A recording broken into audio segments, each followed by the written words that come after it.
Apple pie is a fall classic. Let me show you step by step how I make my version of this all-American dessert. Keep watching. I start off by peeling 4 to 5 small golden delicious apples. After removing the core, I cut them into 1/2 inch thick slices. I then sprinkle them with a bit of lemon juice to prevent browning. And then I freeze them so that they're ready to go whenever I want them. Here I have my apples. I peeled them, I cored them, I cut them up, I froze them, but now they're totally defrosted.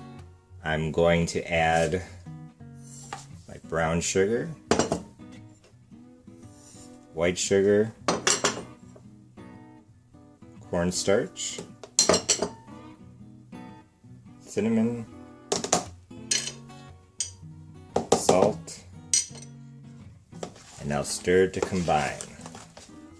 The filling is now mixed, and I'm simply going to put it into the par-baked pie shell. Once the filling is in the pie, I put on the top layer, and then adjust as necessary. Then I press the edges together and form a decorative crust. I use a ruler to make symmetrical vents in the top crust, marking out 8 slices.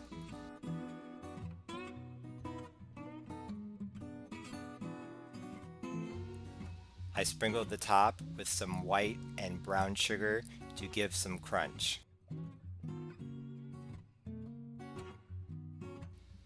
And then I bake at 350 for 45 to 50 minutes.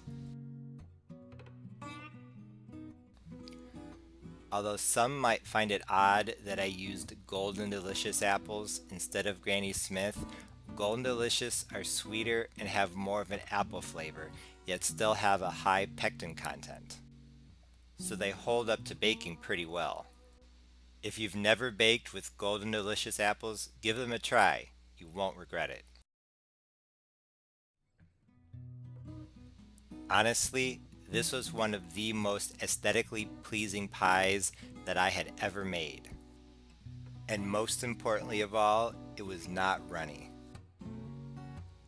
But how did it taste? It tasted just as good, if not better than it looked. It was phenomenal. The apples were neither too sweet nor too sour. The juice was perfectly gelled and not watery at all. The sugar on the top gave it a bit of crunch. Simply fantastic. Thanks for watching. Please be sure to like, share, comment, and subscribe. Thanks for watching. Bye.